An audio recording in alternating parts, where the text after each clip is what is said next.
Selamat malam, bisa lambaikan tangannya. Oke, terima kasih. Yuk kita siapkan hati kita. Kita belajar bersama-sama tentang Yesus Kristus. Ya. Bapa di surga, kami ucap syukur buat kesempatan malam hari ini ya Tuhan. Atas kasih dan anugerah-Mu malam hari ini kami ada bersama-sama di dalam Zoom Bible Study. Bila kiranya Roh-Mu malam hari ini mengurapi setiap kami semuanya. Di mana Engkau sepanjang hari ini juga telah menyertai kami dalam setiap aktivitas kami. Dan kesempatan malam hari ini sungguh luar biasa kami berada di dalam kelas ini.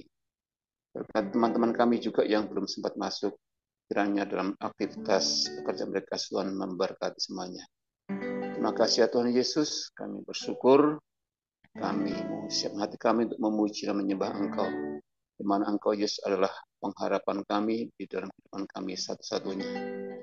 Terima kasih. Tuhan, Kaulah pengharapanku. Tuhan, Kaulah pengharapanku. Ku percaya hanya kepadamu,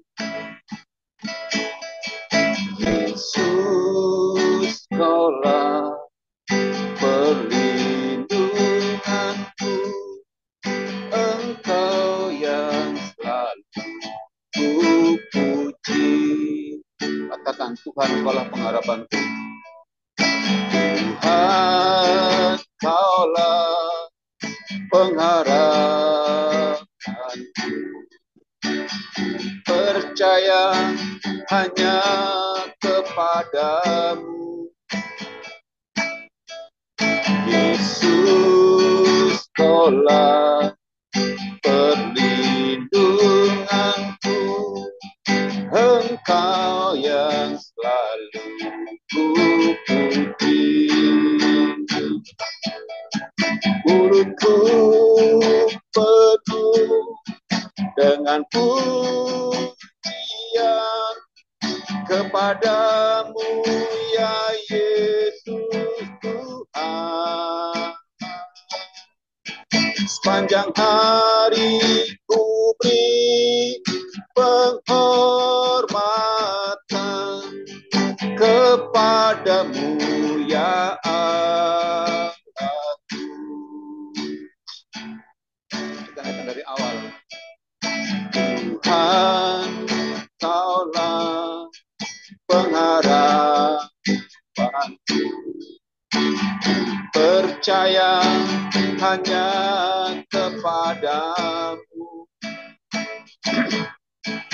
Yesus. Kaulah perlindunganku, Engkau yang selalu ku puji. Mulutku penuh dengan pujian kepadamu ya Yesus Tuhan. Sepanjang hari ku beri penghormatan kepadamu ya Allahku. Mulutku penuh dengan pujian kepadamu ya Yesus Tuhan. Sepanjang hari ku beri penghormatan kepadamu ya Allahku. Kepadamu ya Yesus. Kepadamu ya Yesus.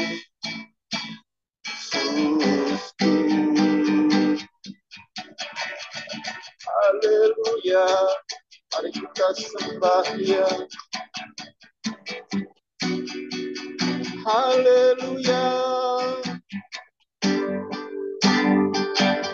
Puji Kau Tuhan, ku sembah Kau Yesus. Hanya Kau Tuhan di hidupku. Hanya Kau Yesus, Tuhan dan Rajaku. Hanya Engkau pengharapanku Tuhan. Padamu ku serahkan seluruh hidupku. Hanya Kau Yesus, Kau yang sanggup, Kau yang dapat, Kau yang mengerjakannya. Sebab itu ku bersyukur dan memuji Engkau. Haleluya, haleluya, bagimu hormat pujian. Sebab tiada ada Tuhan yang seperti Engkau. Tiada Tuhan yang seperti-Mu. Kau sertai, Kau bimbing, Kau tuntun, Kau sempurnakan.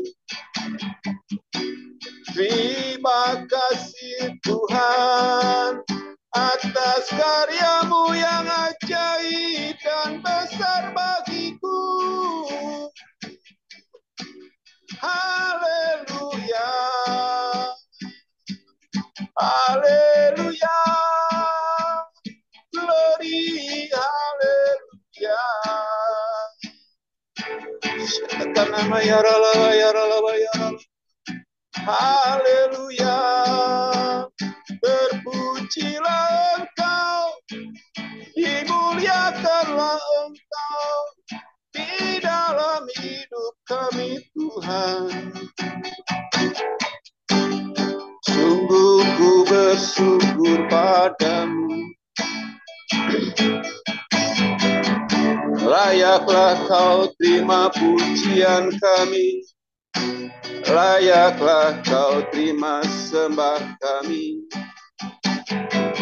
Layak Kau Tuhan, kami junjung tinggi. Haleluya, glory.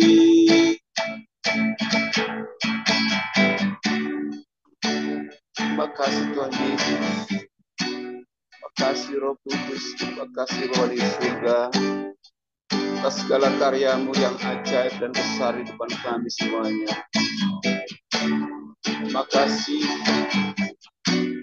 buat karya-Mu yang nyata, perbuatan-perbuatan-Mu yang ajaib di luar kemampuan kami, di luar pikiran kami telah Kau perbuat bagi kami.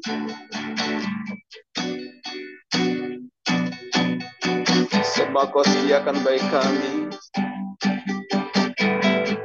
Sungguh kami bersyukur ya Tuhan atas segala kebaikan-Mu. Terima kasih Yesus.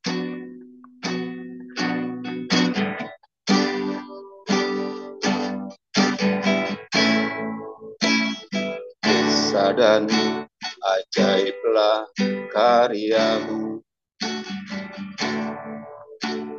adil dan benarlah jalan-Mu.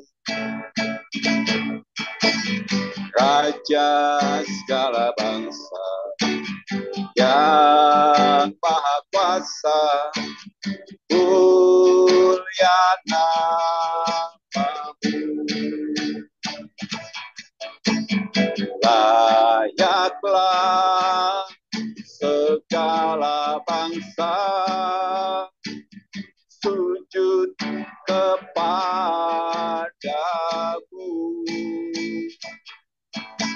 Sebab Kau Allah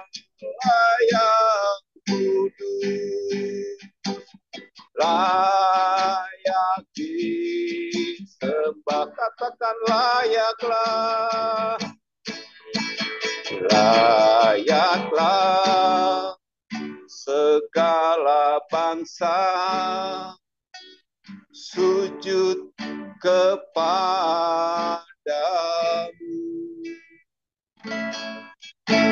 sebab kau Allah yang kudus, layak disembah, layaklah segala bangsa sujud kepadamu, sebab kau Allah yang kudus, layak disembah. Sekali katakan layaklah, layaklah segala bangsa sujud kepadamu, sebab kau Allah yang kudus, layak disembah, layak disembah, layak disembah, layak disembah, layak disembah.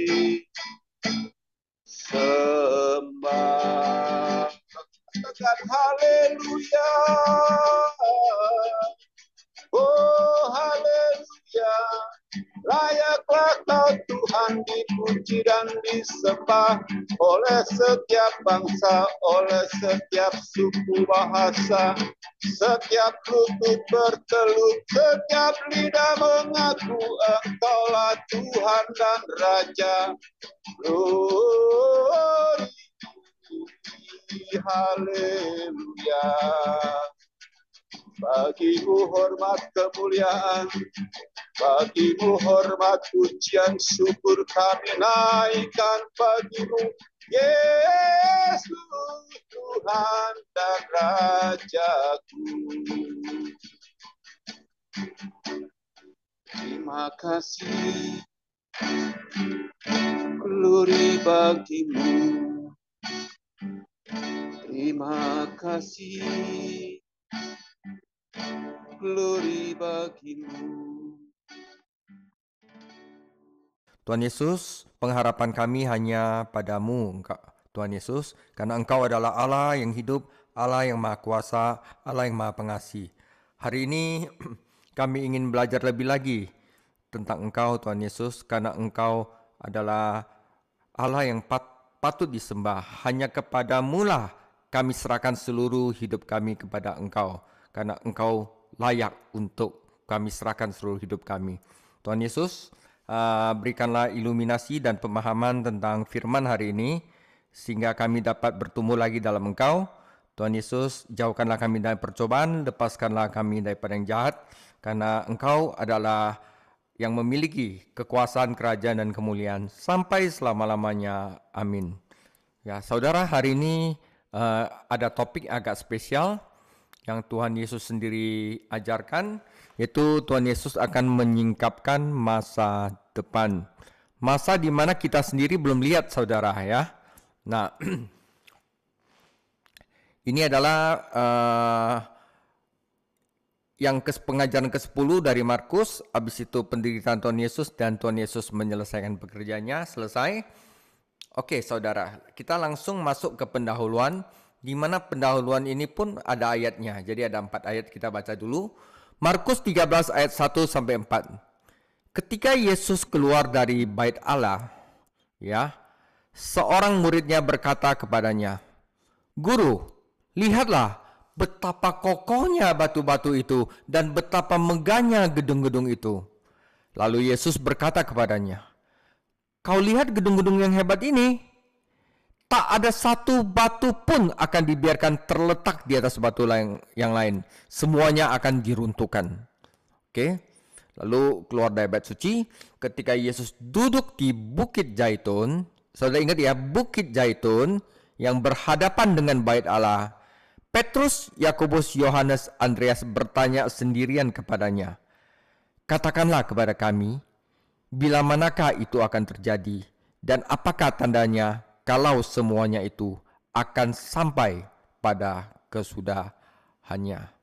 Saudara, ya, ini adalah, jadi Yesus di sini pertama dia masuk sebagai raja, besok harinya dia mengutuk pohon ara, membersihkan bait suci, dan di sini pada ahli-ahli Taurat mencobai dia, dan setelah itu dia keluar dari bait suci, duduk di atas Mount of Olive, Bukit Zaitun di sini yang berhadapan dengan bait suci, ya kira-kira 750 meter dari bait suci, ya. Kira-kira duduk sini dan mengajar murid-muridnya, yaitu khotbah tentang akhir zaman, saudara. Oke. Nah, kalau dalam bahasa Inggrisnya adalah Olivet Discourse. Nah, di sini ada dua topik di sini adalah berhati-hati akan penyesat, hati-hati akan penipuan. Nah, kita juga harus hati-hati atas penipuan akhir zaman ini, ya. Kedua itu adalah taulah kita akan tanda-tandanya. Jadi di sini ada dua hal yang akan diajarkan, yaitu hati-hati akan penipuan. Kedua, kita harus belajar tanda-tandanya. Know the sign. Oke, ya. Nah, ini bait suci, Yesus keluar ke atas gunung, dia mengajar murid-muridnya. Saudara, nah, saudara itu murid-muridnya kan waktu keluar dari bait suci dibilang, betapa megahnya gedung-gedung ini, betapa mewahnya. Oke? Nah, memang orang-orang Yahudi bangga dengan bait suci mereka. Meskipun faktanya bait suci itu dibangun oleh keluarga Herodes untuk menampung orang-orang Yahudi. Yesus telah memberikan nubuat tentang bait suci tersebut. Namun murid-muridnya malah terpesona oleh kemegahan bangun tersebut. Bayangkan betapa terkejutnya mereka ketika Yesus secara gamblang memberitahu mereka bahwa bangunan yang sangat mereka kagumi suatu hari nanti akan hancur. Satu batu tidak akan terletak di atas batu lain. Itu artinya apa? Hancur lebur, saudara. Kenapa? Para pemimpin Yahudi telah menajiskannya. Orang Romawi akan menghancurkannya. Jadi setelah jauh dari keramaian, ya, di atas bukit, murid-murid Yesus bertanya kepadanya kapan peristiwa penting ini akan terjadi dan apa yang akan terjadi yang menandakan hal itu akan segera terjadi, bait suci bertepatan dengan akhir zaman dan kembalinya Tuhan mereka.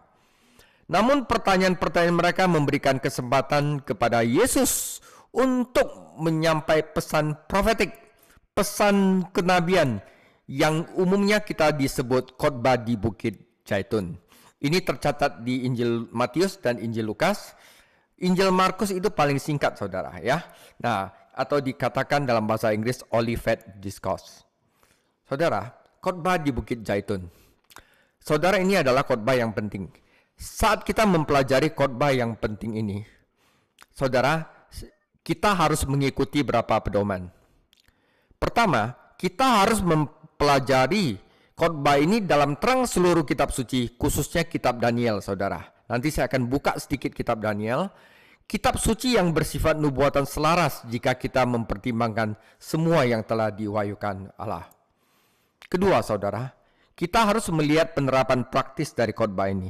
Yesus tidak menyampaikan khotbah ini untuk memuaskan keingintahuan murid-muridnya atau bahkan untuk meluruskan pemikiran mereka yang bingung. Setidaknya 4 kali dia berkata, ya, waspadalah. Dan dia menutup pidatonya dengan nasihat berjaga-jaga. Meskipun mempelajari pidato atau khotbah ini dapat membantu kita lebih memahami kejadian-kejadian di masa depan, kita tidak boleh membuat kesalahan dalam menetapkan tanggal. Oh, Yesus akan datang. Itu sesat, saudara, ya. Ketiga, saat kita mempelajarinya, kita harus lihat suasana Yahudi dalam khotbah tersebut, ya. Khotbah di Bukit Zaitun tumbuh dari beberapa pertanyaan yang diajukan kepada seorang rabi Yahudi oleh 4 orang Yahudi tentang masa depan bait suci Yahudi, ya. Kristus palsu khususnya akan menjadi perhatian orang Yahudi pada saat itu. Demikian pula peringatan mengenai pengadilan dan pengadilan orang Yahudi. Peringatan juga untuk melarikan diri dari Yudea. Yang terakhir, saudara, kita harus ingat bahwa pasal ini menggambarkan suatu periode waktu yang dikenal sebagai masa kesengsaraan atau masa kesusahan Yakub. The tribulation period, 7 tahun, saudara. Atau disebut juga masa murka, atau juga disebut masa kemarahan dan hukuman. Nah, Nabi Daniel lah yang memberikan kita kunci tersebut, sehingga menghasilkan pemahaman yang lebih baik tentang rangkaian peristiwa ini, saudara. Nah, oleh karena itu, dalam Markus 13, Yesus menjelaskan 3 tahapan dalam masa kesengsaraan ini. Yang pertama adalah 3,5 tahun pertama disebut first half of tribulation, yaitu paruh pertama kesengsaraan. Markus 13 ayat 5-13. Yang kedua adalah middle tribulation atau pertengahan kesengsaraan. Markus 5 ayat 14-18. Yang terakhir adalah paruh akhir kesengsaraan atau last half of tribulation, 3,5 tahun terakhir. Ya, Markus 13 ayat 19-37. Yesus kemudian menutupnya dengan 2 perumpamaan yang mendorong orang-orang percaya untuk berjaga-jaga dan waspada. Saya menekankan bahwa banyak pelajar nubuatan atau orang-orang teologi profetik yakin bahwa orang-orang percaya yang benar-benar mempelai di zaman gereja sekarang ini, saudara, itu akan dirapture duluan oleh Kristus dan dibawa ke surga sebelum masa kesusahan besar dimulai. Ya. Nah, nanti pada akhir masa kesengsaraan, Kristus dan gereja akan kembali ke bumi dan memerintah bersama Dia selama 1000 tahun. Itu yang kita pelajari, referensi di Wahyu 19 ayat 11 sampai Wahyu 20 ayat 6. Ya. Oke, tapi kita juga perlu belajar tentang ini, saudara. Ya. Nah, saudara, jadi sebelum masa ini, saudara, gereja yang mempelai, saudara, nggak semuanya, yang mempelai ya akan diangkat duluan. Nah, di sini itu, saudara, itu nggak ada pendalaman Alkitab oleh guru-guru bagus lagi. Guru-guru yang bagus itu udah diangkat, saudara, ya. Nggak ada guru gembala yang baik, nggak ada. Yang adanya penyesatan di sini, saudara. Dan orang Yahudi mulai lagi tentang ritual dan Levitical system, saudara. Nah, Alkitab juga susah nanti, saudara, pada zaman ini, ya. Yang baik-baik itu udah diangkat, saudara, ya. Makanya masa kesusahan ini adalah masa penipuan. Israel masih diprotected, saudara. Ya, tapi ini adalah setelah ada perjanjian perdamaian di Timur Tengah dulu, barusan mulai ini. Nah, setelah 3 tahun ya setengah, Antikris akan mengumumkan bahwa dialah sebagai penguasa di bumi. Nah, saat itu makanya orang Israel akan disiksa habis-habisan selama 3,5 tahun terakhir. Di sini mereka akan dipaksa untuk menyembah setan dan Antikris. Ya, setelah itu barusan dalam periode 7 tahun, Yesus Kristus dan gerejanya akan turun kembali untuk menghakimi mereka. Mereka akan disapu seperti zamannya Nuh, tapi gereja Tuhan akan datang bersama Kristus di dalam langit dan bumi yang baru memerintah selama 1000 tahun. Nah, kira-kira adalah seperti itu, saudara. Yang seal dan trompet itu ada, sama bowls itu ada di kitab Wahyu. Kita nggak usah pelajari terlebih dahulu. Tapi kira-kira adalah seperti ini. Ya, saudara. Karena itu Yesus katakan, ya, yang paruh pertama dari kesengsaraan, kita baca firman-Nya, maka mulailah Yesus berkata kepada mereka, waspadalah supaya jangan ada yang menyesatkan kamu, jangan tipu kamu. Ya, akan datang banyak orang dengan memakai namaku dan berkata, akulah dia, dan mereka akan menyesatkan banyak orang. Nah, saudara, tanda pertama ini adalah awal-awal ini. Dan apabila kamu mendengar deru perang dan kabar-kabar tentang perang, janganlah kamu gelisah. Semuanya itu harus terjadi, tapi itu belum kesudahannya. Perang, saudara, ya. Sebab bangsa akan bangkit melawan bangsa, dan kerajaan melawan kerajaan. Akan terjadi gempa bumi di berbagai tempat dan akan ada kelaparan. Semua itu barulah permulaan penderitaan menjelang zaman baru. Tetapi kamu ini, hati-hatilah. Kamu akan diserahkan kepada majelis agama dan kamu akan dipukul di rumah ibadat dan kamu akan dihadapkan ke muka penguasa-penguasa dan raja-raja karena aku sebagai kesaksian bagi mereka. Tetapi Injil harus diberitakan dahulu kepada semua bangsa. Dan jika kamu digiring dan diserahkan, janganlah kamu khawatir akan apa yang harus kamu katakan, tetapi katakanlah apa yang dikaruniakan kepadamu pada saat itu juga, sebab bukan kamu yang berkata-kata, melainkan Roh Kudus. Nah, saudara, ini ada perang saudara juga. Seorang saudara akan menyerahkan saudaranya untuk dibunuh. Demikian pula seorang ayah terhadap anaknya, dan anak-anak akan memberontak terhadap orang tuanya dan akan membunuh mereka. Kamu akan dibenci semua orang oleh karena namaku. Tetapi, saudara, ini pengharapannya, orang yang bertahan sampai kesudahannya, ia akan selamat. Ini adalah paruh pertama dari kesengsaraan. Paruh pertama dari kesengsaraan. Pernyataan kuncinya ada di akhir Markus 13 ayat 8. Inilah permulaan penderitaan. Ya, kata permulaan penderitaan itu dapat diterjemahkan seperti rasa sakit bersalin, saudara. Yang menunjukkan bahwa dunia pada saat itu akan seperti seorang perempuan yang sedang dalam masa sakit bersalin. Referensinya itu. Itu saat kesedihan dan kesengsaraan yang mengerikan bagi seluruh dunia. Pesannya pertama adalah jangan tertipu.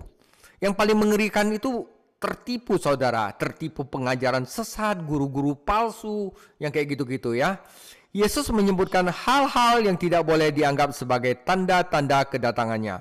Sebaliknya hal-hal tersebut merupakan indikasi bahwa rasa sakit bersalin, yaitu penderitaan baru saja dimulai.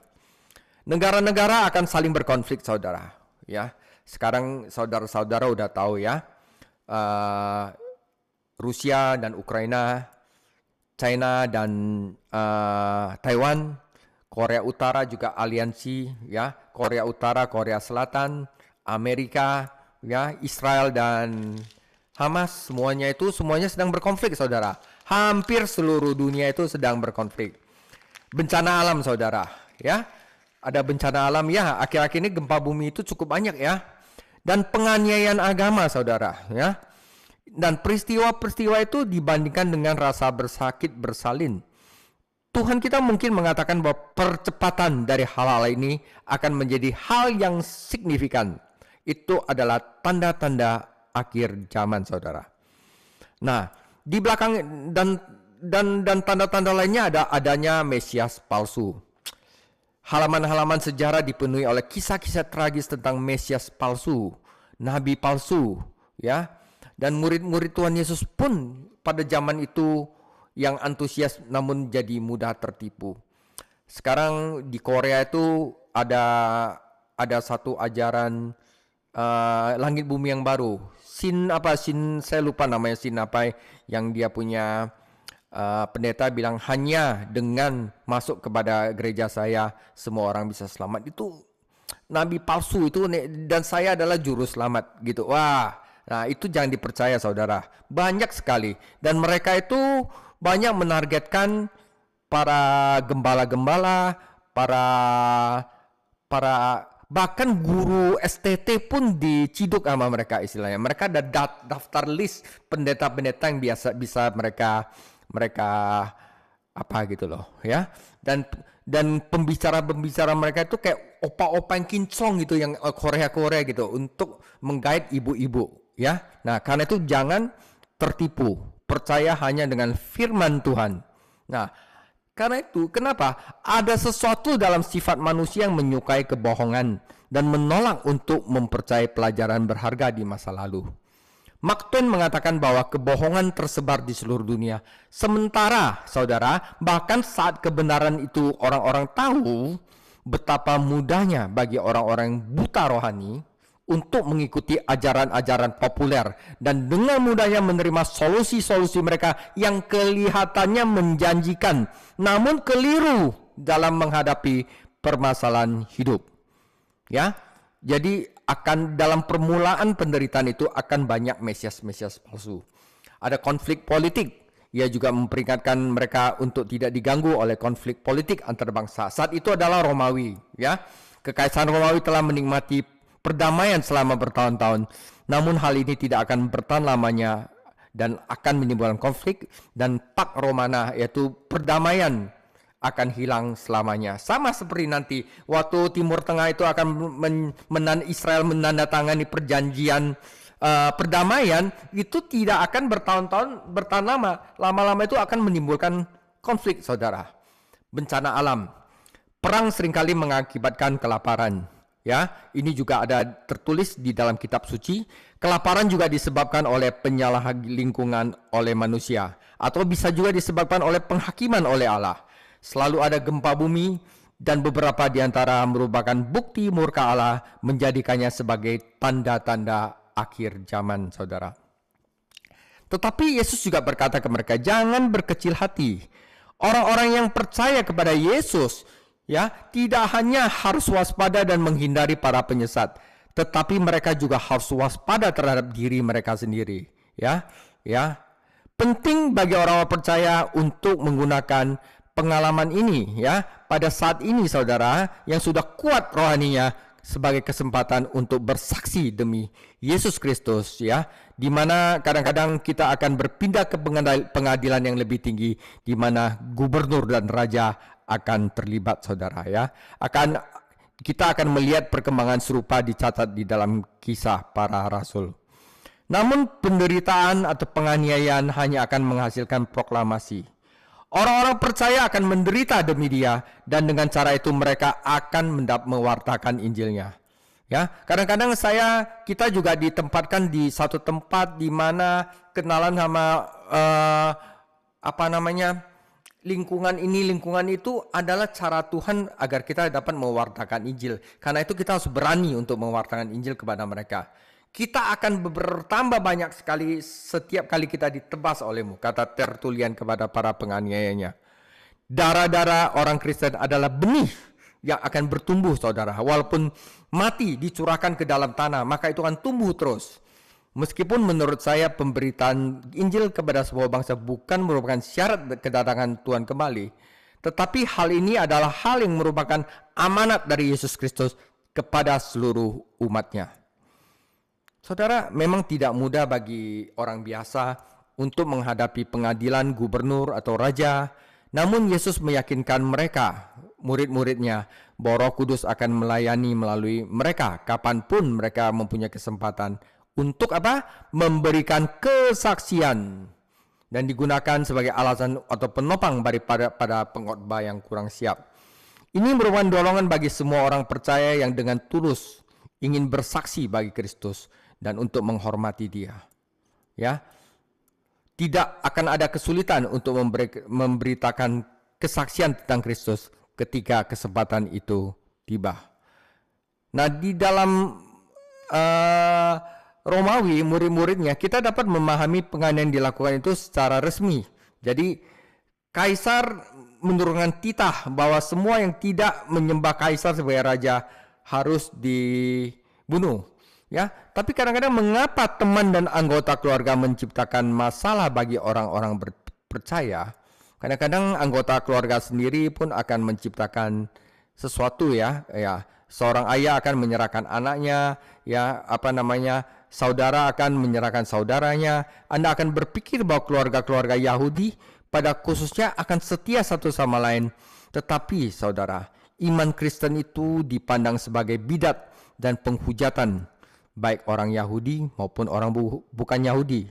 Jadi orang Kristen itu ada di tengah-tengah. Padahal orang Yahudi 2 kali sehari, orang Yahudi Ortodoks menegaskan, dengarlah hai Israel, Tuhan Allah kita adalah Tuhan yang Esa. Tetapi siapa mengatakan Yesus adalah Tuhan, dihujat dan layak dihukum mati. Itu untuk orang Yahudi. Orang Roma mengharapkan warganya untuk menyatakan Kaisar adalah Tuhan, atau mereka menanggung akibatnya atas mereka, kadang-kadang bangsa mereka, dan kepada orang yang mereka cintai. Saudara, penyebab sebenarnya dari penganiayaan itu dinyatakan dalam Markus 13:13 adalah demi namaku, demi nama Yesus Kristus. Tetapi saudara, jika kita mengidentifikasi diri dengan Yesus Kristus, kita harus mengharapkan dunia memperlakukan kita sebagaimana dunia memperlakukan Yesus Kristus. Saat ini mungkin ada orang termasuk dalam beberapa kelompok agama yang aneh, yang banyak ritual yang enggak, tetapi tidak akan dibenci sama keluarganya, tetapi tidak banyak mendapatkan tentangan dari keluarga dan teman. Namun begitu Anda bilang Yesus adalah Tuhan, begitu Anda memperkenalkan nama Yesus dan membagikan Injil, seseorang akan mulai menentang Anda. Jadi jangan menafsirkan Mazmur 13:13 sebagai syarat keselamatan, bukan. Karena hal ini terutama berlaku bagi para saksi selama masa kesusahan besar. Dalam periode apapun seorang hidup, jika ia benar-benar lahirkan kembali, benar-benar berselamat, Tuhan akan mengasihi dia dan menjaga dia. Nggak usah pusing. Nah, karena kesudahannya, yang bertahan kepada kesudahannya akan selamat adalah orang-orang yang benar dilahirkan kembali. Kata kesudahannya dalam Markus 13:7 berarti akhir zaman. Kemudian kemungkinan besar itulah maksudnya Markus 13 ayat 13, yaitu selama masa kesusahan besar orang-orang percaya sejati ya akan membuktikan iman mereka dengan kesetiaan mereka. Mereka tidak akan menyerah pada tekanan agama palsu yang tidak bertuhan, di mana dalam Wahyu 13. Ya saudara, kita jelas waktu paruh pertama dari masa kesusahan itu ada perjanjian perdamaian, ya, tetapi udah mulai ada peperangan negara lawan negara, bangsa lawan bangsa, mesias palsu akan muncul, ya saudara, dan banyak bencana alam. Oke saudara, dan pada pertengahan dari masa kesengsaraan, ya, kita akan melihat bahwa Antikris atau pembinasa keji akan duduk di tahta dan memproklamasikan dia sebagai pemimpin dari dunia. Kita baca Markus 13 ayat 14 sampai 18. Ini adalah middle tribulation. Apabila kamu melihat pembinasa keji berdiri di tempat yang tidak sepatutnya, nah para pembaca hendaklah memperhatikannya. Maka orang-orang yang di Yudea harus langsung kabur, haruslah melarikan diri ke pegunungan. Orang yang sedang di peranginan di atas rumah, janganlah ia turun dan masuk untuk mengambil sesuatu dari rumahnya. Dan orang yang sedang di ladang, janganlah ia kembali untuk mengambil pakaiannya. Celakalah ibu-ibu yang sedang hamil atau menyusukan bayi pada masa itu. Berdoalah supaya itu jangan terjadi pada musim dingin, saudara. Saudara, apapun yang kamu miliki, ladang, rumah, dan segala sesuatu, lenyap semua saudara. Karena itu janganlah kumpulkan harta fisik di bumi, tetapi kumpulkanlah harta di surga. Nah, ini adalah middle tribulation. Antikris akan duduk, ya, memproklamasikan dia sebagai pemimpin, penguasa. Nah, saudara, ini adalah masa pertengahan kesengsaraan. Di sini saya akan kutip dari kitab Daniel juga. Ungkapan pembinasa keji berasal dari kitab Daniel dan merujuk pada pencemaran berhala terhadap bait suci Yahudi yang dilakukan oleh bangsa-bangsa bukan Yahudi. Apakah sudah dilakukan? Dulu sudah dilakukan saudara ya. Bagi orang Yahudi, semua penyembahan berhala adalah suatu kekejian. Saudara, bait suci Yahudi pernah dinajiskan di tahun 167 sebelum Masehi oleh Raja Syria Antiochus VII atau yang disebut Epiphanes yang berarti termasyur ketika ia menuangkan darah babi ke atas altar, ya.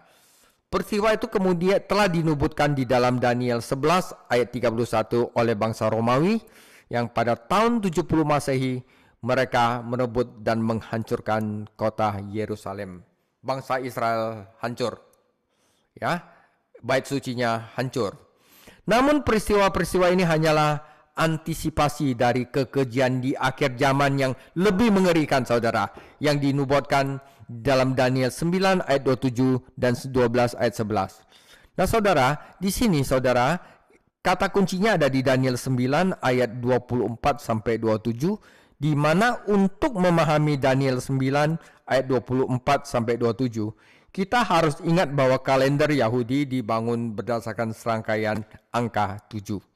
Hari ke-7 dalam satu minggu adalah hari Sabat, dan minggu ke-7 setelah Paskah bertepatan dengan Pentakosta.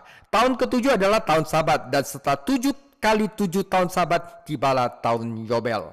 Nah, saudara ingat ya, 7 itu adalah serangkaian kalender Yahudi.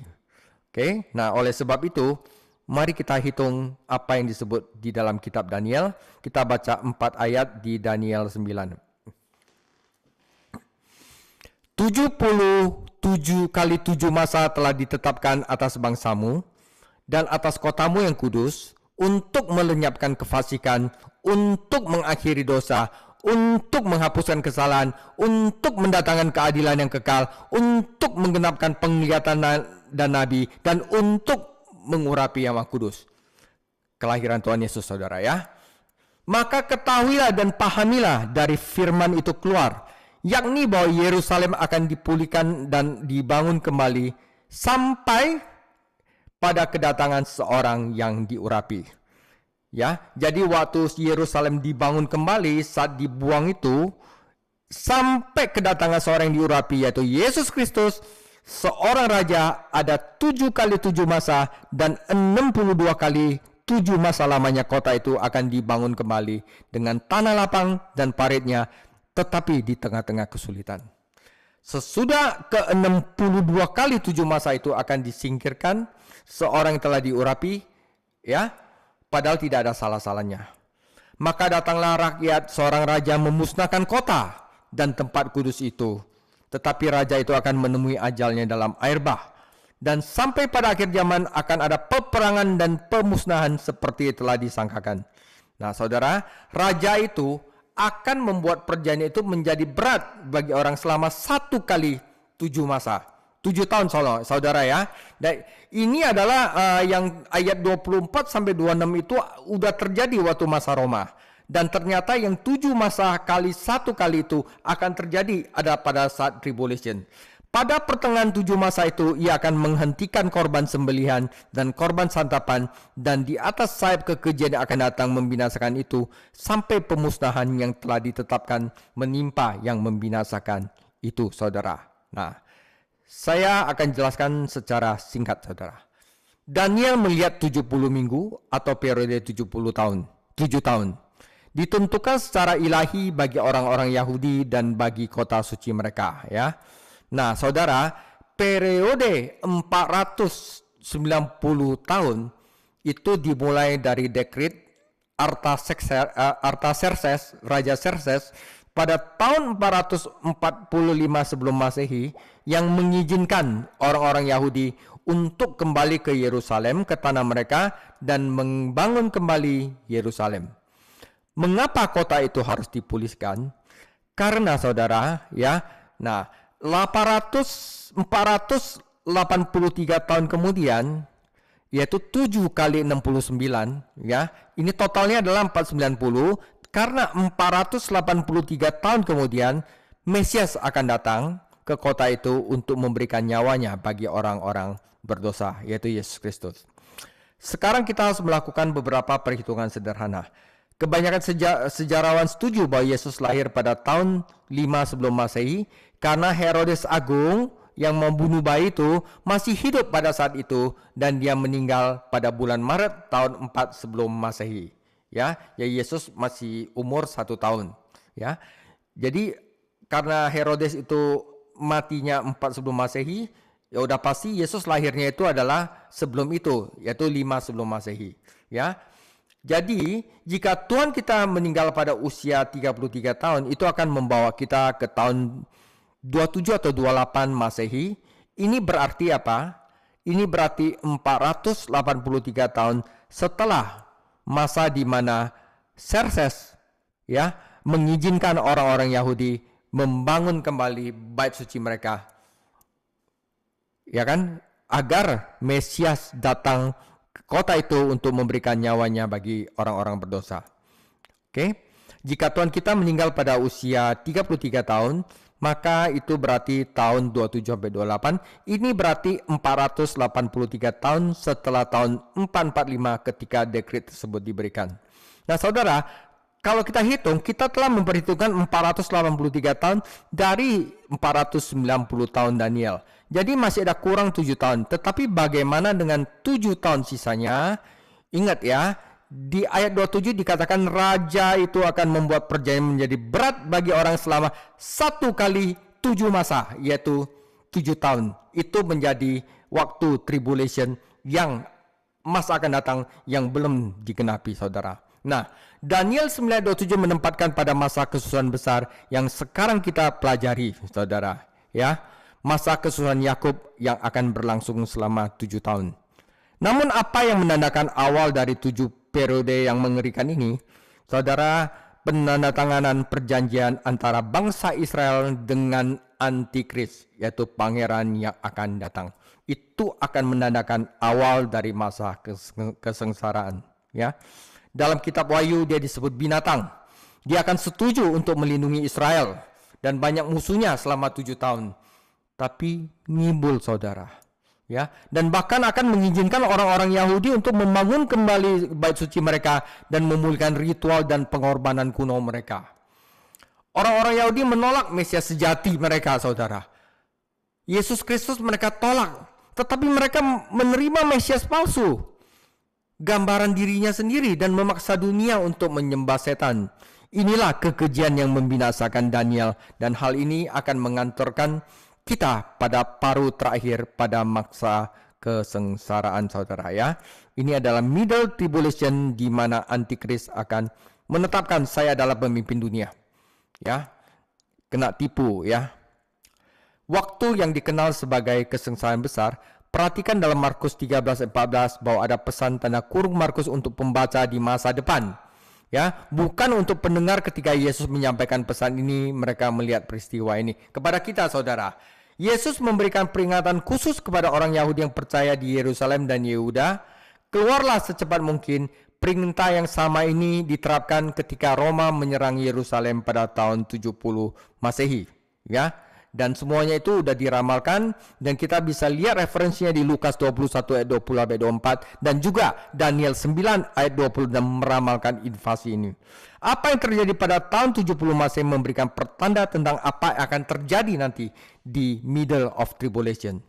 Saudara, mungkin Markus 13 ayat 14 sampai 18 yang middle tribulation tidak berlaku bagi mempelai Kristus saat ini karena kita akan di rapture duluan ya. Namun hal ini mengingatkan bahwa kita umat Tuhan di setiap zaman harus mengetahui yang namanya prophetic, firman nubuatan, dan bersiap-siap untuk menanti Tuhan Yesus kapan saja. Berjaga-jaga, saudara. Oke, kita selesai middle tribulation, kita akan masuk ke masa yang paling mengerikan sekali, yaitu paruh akhir dari kesengsaraan besar. 3,5 tahun terakhir. Oke, sebab pada masa itu akan terjadi siksaan yang seperti yang belum terjadi sejak awal dunia yang diciptakan Allah sampai sekarang, dan yang tidak akan terjadi lagi. Berarti udah benar-benar yang paling mengerikan sekali, saudara. Dan sekiranya Tuhan tidak mempersingkat waktunya, maka dari segala yang hidup tidak akan ada yang selamat. Akan tetapi oleh karena orang-orang pilihan yang telah dipilihnya, Tuhan mempersingkat waktunya. Pada waktu itu jika ada orang berkata kepada kamu, lihat, Mesias ada di sini, atau lihat, Mesias ada di situ, jangan kamu percaya. Sebab Mesias-Mesias palsu dan nabi-nabi palsu akan muncul, dan mereka akan mengadakan tanda-tanda dan mujizat-mujizat dengan maksud untuk menipu, sekiranya mungkin menyesatkan orang-orang pilihan. Hati-hatilah kamu, aku sudah terlebih dahulu mengatakan semua ini kepada kamu. Tetapi pada masa itu, sesudah siksaan itu, matahari akan menjadi gelap dan bulan tidak bercahaya. Dan bintang-bintang akan berjatuhan dari langit, dan kuasa-kuasa langit akan goncang. Pada waktu itu orang akan melihat anak manusia datang dalam awan-awan dengan segala kekuasaan dan kemuliaannya. Dan pada waktu itu pun ia akan menyuruh keluar malaikat-malaikatnya dan akan mengumpulkan orang-orang pilihannya dari keempat penjuru bumi, dari ujung bumi sampai ke ujung langit. Saudara, tariklah pelajaran dari perumpamaan pohon ara. Ingat, pohon ara adalah Israel, negara Israel, saudara. Ya, yang dikutuk Tuhan sampai kering. Itu artinya apa? Pada tahun 70 Israel dihancurkan, Yerusalem dihancurkan. Benar kan? Hancur rontang. Tetapi ada saatnya apabila ranting-ranting melembut dan mulai bertunas, kamu tahu bahwa musim panas sudah dekat. Demikian juga jika kamu lihat hal-hal itu terjadi, ketahuilah pada waktunya sudah dekat, sudah di ambang pintu. Ya saudara, Inggris memberikan Israel suatu negara pada tahun 1948. Ya, berarti apa? Ada yang bertunas, saudara, dari pohon ke arah yang udah dikering, saudara. Nah, aku berkata kepadamu, sesungguhnya angkatan ini tidak akan berlalu sebelum semuanya terjadi. Langit dan bumi akan berlalu, tetapi perkataanku tidak akan berlalu. Tetapi tentang hari ini atau saat ini tidak ada seorang pun yang tahu, malaikat-malaikat di surga tidak, dan anaknya pun tidak, hanya Bapa saja. Hati-hatilah dan berjaga-jagalah, sebab kamu tidak tahu bila manakah waktunya tiba. Dan halnya sama seperti seorang yang berpergian yang meninggalkan rumahnya dan menyerahkan tanggung jawab kepada hamba-hambanya, masing-masing dengan tugasnya. Sebagai anak Tuhan kita ada tugas, saudara, dan memerintahkan penunggu pintu supaya berjaga-jaga. Karena itu, berjaga-jagalah, sebab kamu tidak tahu bila manakah tuan rumah itu pulang, menjelang malam atau tengah malam atau larut malam atau pagi-pagi buta, supaya kalau ia tiba-tiba datang, jangan kamu didapati sedang tidur. Apa yang kukatakan kepada kamu, kukatakan kepada semua orang, berjaga-jagalah. Ini adalah sesuatu yang keras, saudara, ya, saudara. Berjaga-jaga itu ada berapa banyak di sini, saudara? Banyak sekali, dan itu ada penting. Berjaga-jaga istilahnya jangan kamu tidur, jangan kamu lengah, spiritual kamu jangan mati. Ya, kamu harus tetap semangat.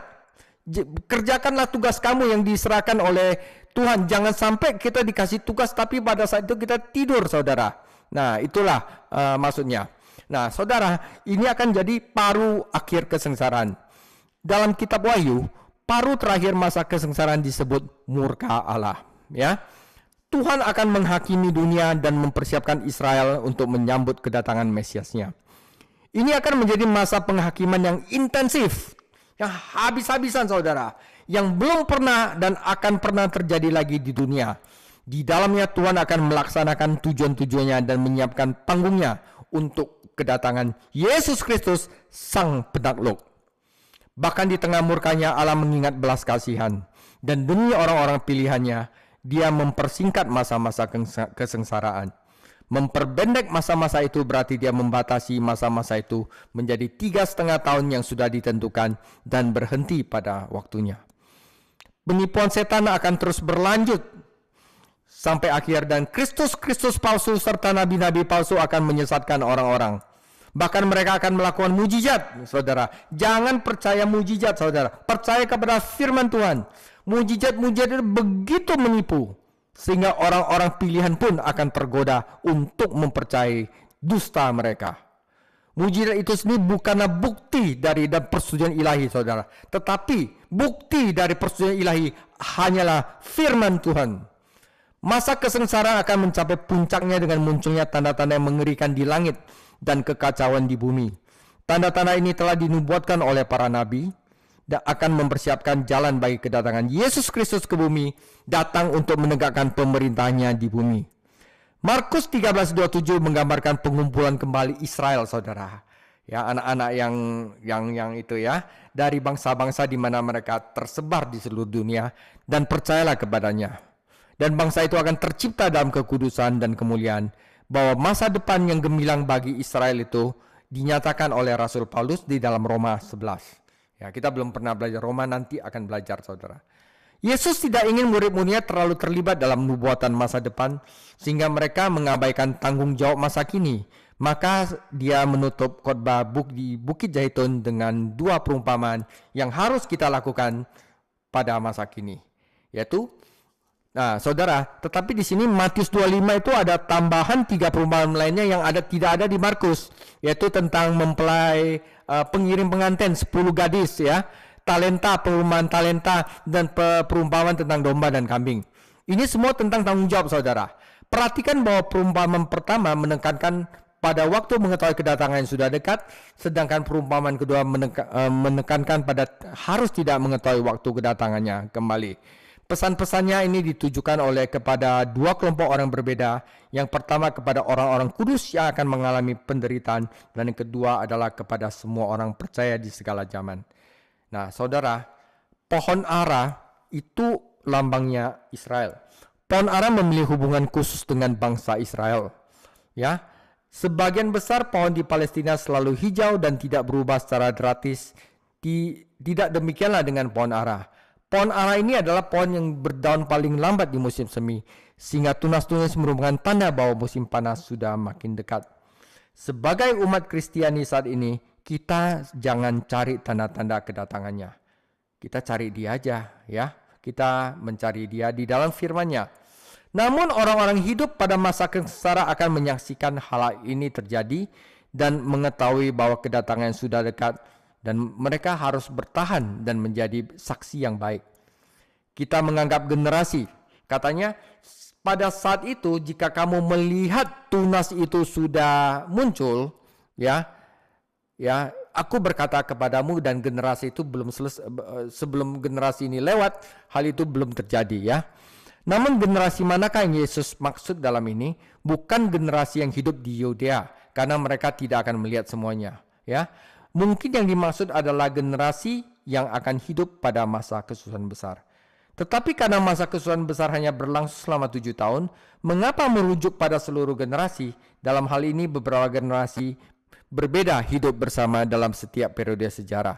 Nah, kalau gitu, kata Yunani terjemahan generasi dapat berarti juga suku, keturunan, keluarga. Dalam beberapa kesempatan, Yesus menggunakannya merujuk pada bangsa Yahudi, orang Israel. Dan mungkin itulah cara ia menyebut bangsa Israel, saudara. Jadi saudara, seperti di dalam kitab Nuh, ya, generasi Nuh itu sebelum mati semua, penghakiman atau banjir itu tidak datang. Pada saat Metusala mati, ya, maka banjir Nuh itu akan terjadi penghakiman dan semua manusia di muka bumi dihabiskan. Juga sama, saudara. Pada tahun, kalau ini adalah saya punya interpretasi.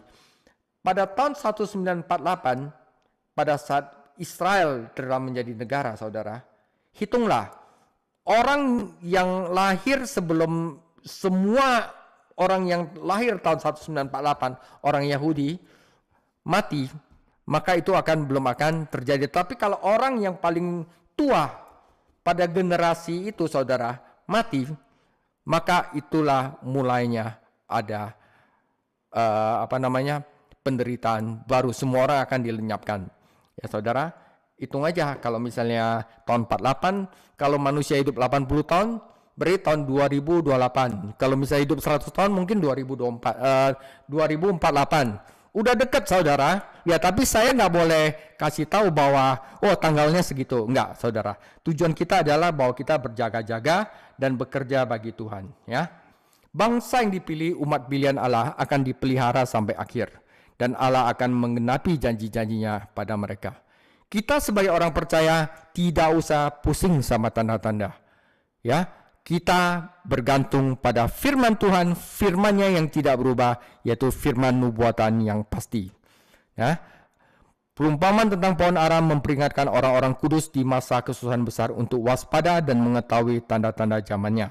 Namun perumpamaan tentang pemilik rumah memperingatkan kita semua ini, saudara. Ini penting, saudara. Jadi lebih bagus kita pikir pemilik rumah itu mempercayakan tugas kepada orang-orangnya untuk waspada, karena kita tidak tahu kapan dia datang akan kembali membawa kita ke surga.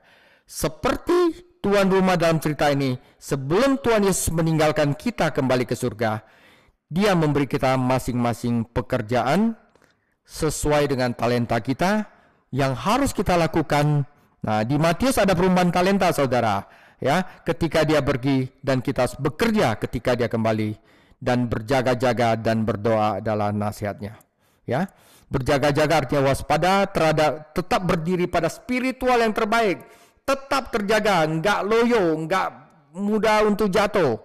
Nama Inggris Gregory berasal dari kata Yunani diterjemahkan berjaga-jaga. Mengapa kita harus tetap waspada? Ketika dia berada di bumi dalam penghinanya, Yesus tidak tahu hari jam kedatangannya lagi. Bahkan para malaikat pun tidak tahu. Dia tetapi pasti akan kembali seperti yang dia janjikan. Tugas kita adalah setia dan sibuk untuk melayani dia, untuk bekerja demi dia. Tidak usah berspekulasi atau berdebat tentang rincian nubuatan yang tersembunyi. Kewaspadaan tidak ada hubungannya dengan pergi ke surga. Ini murni masalah menyenangkan dia, mendengar pujian yang penuh kasih dan menerima pahala darinya. Dan hanya Yesus Kristus yang akan membawa umat yang beriman ke surga dan membiarkan yang lain di bumi menderita kesengsaraan. Keluarganya adalah satu dan dia sekarang sedang mempersiapkan rumah bagi kita semua, bahkan bagi yang paling tidak layak tetapi beriman kepadanya ke surga hanya karena kasih karunia-Nya, bukan karena perbuatan kita, bukan karena kita setia kepada dia, bukan karena itu, tetapi hanya kasih karunia-Nya. Ya, bukan perbuatan baik kita. Tetapi yang paling kita penting adalah kita jaga iman kita, tetap percaya kepada dia, tetap mengandalkan dia apapun yang terjadi, karena dia adalah Allah yang Maha Kuasa. Saudara penutup, umat Kristen yang membaca Injil Markus pada akhirnya harus menghadapi penganiayaan yang hebat dari Roma. Itu adalah umat Kristen yang pada masa itu, saudara. Dan pesan khusus ini pasti membawa penghiburan dan kekuatan bagi mereka apabila jika Tuhan mampu membantu umatnya untuk memberikan kesaksian pada masa itu, ya, kesengsaraan yang besar, penganiayaan yang paling buruk, maka tentu saja dia dapat menguatkan orang-orang kudus di Kekaisaran Romawi ketika mereka menghadapi cobaan yang berat, saudara. Meskipun orang-orang Kristen saat ini tidak akan mengalami penderitaan yang mengerikan yang dijelaskan di dalam pasal ini, karena mungkin kita di rapture duluan, yang udah benar-benar mempelai, saudara, ya. Karena waktu di perumpamaan mempelai, ada mempelai nggak siap-siap, saudara. Akhirnya pintu ditutup, hanya 5 yang membawa lentera doang yang masuk. Nah, kita akan mengalami penganiayaan dan kesengsaraan di dunia sebelum Tuhan datang kembali. Karena itu, saudara, Markus 13 dapat diterapkan pada kehidupan kita sendiri. Berhati-hatilah agar kamu tidak tertipu. Berhati-hatilah agar kita tidak kehilangan semangat dan putus asa dalam menghadapi dunia ini dan menyerah. Dan apa yang aku katakan kepadamu, aku katakan kepada semua orang, kita berjaga-jagalah. Markus 13 ayat 37. Demikian firman Tuhan. Kita akan ada 2 pengajaran lagi di kitab Markus, yaitu ini Tuhan Yesus sebelum dia menyerahkan dirinya untuk sengsara, dia katakan ini kepada murid-muridnya agar kalau misalnya ada cobaan, penghiburan, mereka bisa kuat. Nah, setelah itu Tuhan Yesus menyerahkan dirinya, penderitaan Tuhan Yesus. Oke?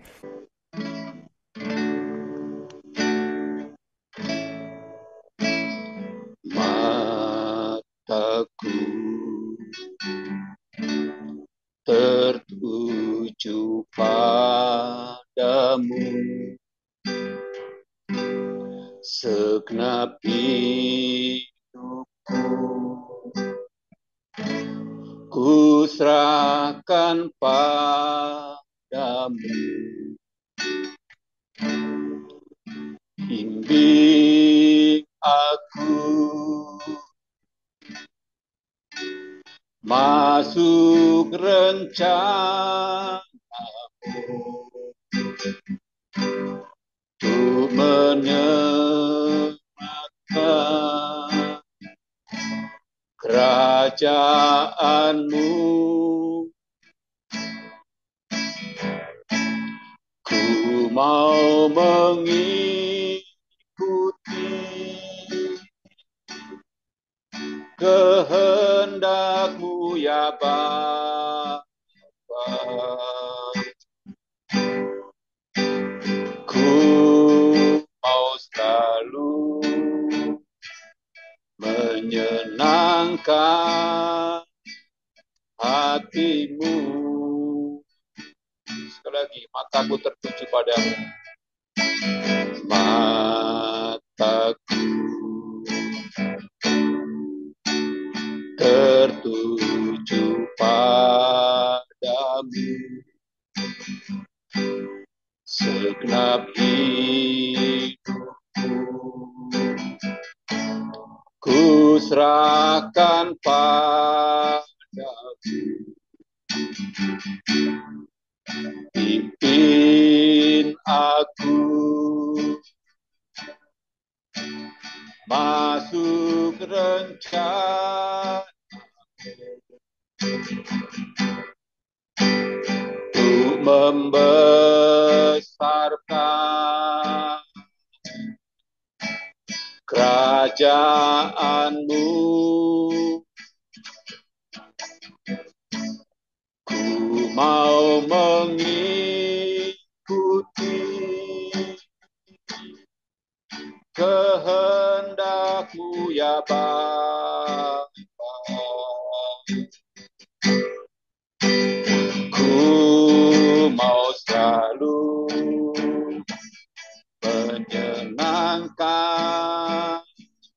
hati-Mu. Ku mau mengikuti, ku mau mengikuti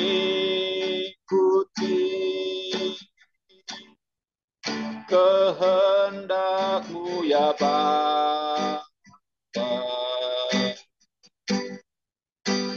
Ku mau selalu menyenangkan hati-Mu. Ku mau selalu menyenangkan hati-Mu.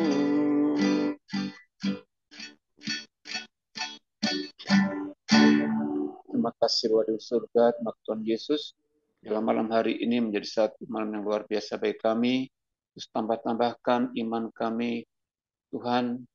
Biarlah kami semakin hari semakin mengenal, semakin cintakan Tuhan Yesus. Iman kami semakin kuat, semakin kokoh untuk menghadapi hari-hari yang ke depan ini, Tuhan. Di mana kami semuanya, Tuhan, untuk bisa memperoleh menjadi mempelai-mempelai Kristus yang dewasa, sehingga kami boleh diangkat oleh Tuhan, dipisahkan dari dunia ini. Bapa di surga, Roh Kudus pimpin kami terus. Taruhkanlah hikmat bagi kami semuanya Tuhan, agar kami tetap mengikuti jalan-jalan-Mu.